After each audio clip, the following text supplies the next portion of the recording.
It was a regular Sunday afternoon. Me and my family had arrived home from church, and we settled in to watch the Washington Redskins play. Me, my sister, mom, and dad all sat together on the couch in the living room, eating food and cheering on our team. The house smelled lovely from the candles my mom had lit earlier that day. At the end of the game, we were all ecstatic and happy as a result of a Redskins win. Soon after, me and my sister got really bored and decided to go ride our bikes. We hopped up quickly and ran towards the garage to grab our bikes. My sister was 17 at the time and I was 9, so me and my sister would go ride bikes all the time with no problem.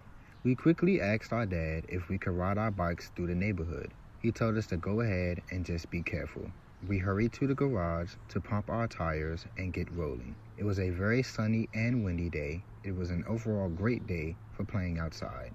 At first, it was pure excitement and happiness as we raced through the cul-de-sacs of our neighborhood, laughing as we zoomed through the streets. There were lots of small hills that went up and down throughout our neighborhood, which made the ride exhilarating and fun. In my neighborhood, it's one big hill that me and my sister would love to ride down because of the speed we would gain on the way down. It was always a blast. We rode down this hill countless times as it was really our favorite part of the bike ride. However, going back up was a different story. We began to go down the hill and everything suddenly just went black.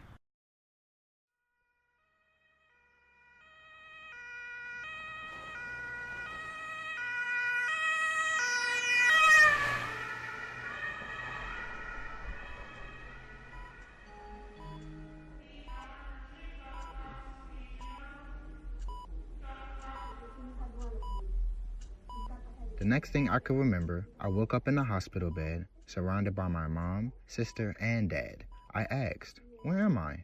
What happened?" My mom, fighting tears, slowly looked at me and said, "Baby, you had an accident on your bicycle. You don't remember?" I shook my head. She then explained to me how once my sister reached the bottom of the hill, I wasn't there. She ran back up the hill, and there I was, lying on the ground with my face soaked in blood. She hysterically called my mom. Luckily, we were only up the street, so my parents were able to run over to where the accident occurred. The same night, I received 13 stitches in my nose. The doctors told me that my face was so damaged that I might have to get plastic surgery and that if I hadn't been wearing a helmet, I might not have survived.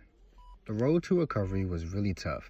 I suffered a concussion, short-term memory loss, and also sustained other injuries on my face and right arm.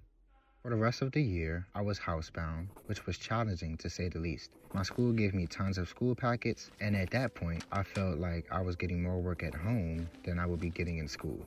However, I slowly saw progress, and my friends from school and aftercare sent me get well soon cards, which really helped keep me encouraged and finish my recovery strong. As a whole, my family gave me tons of support, and I really love and appreciate them for that.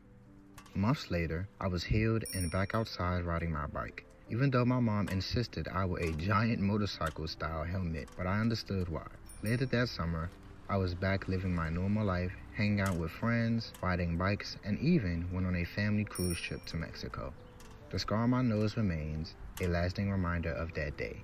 However, I tried to see it as a symbol of my resilience and will to keep going. This accident taught me to appreciate the little things in life because it can all be taken from you in an instant.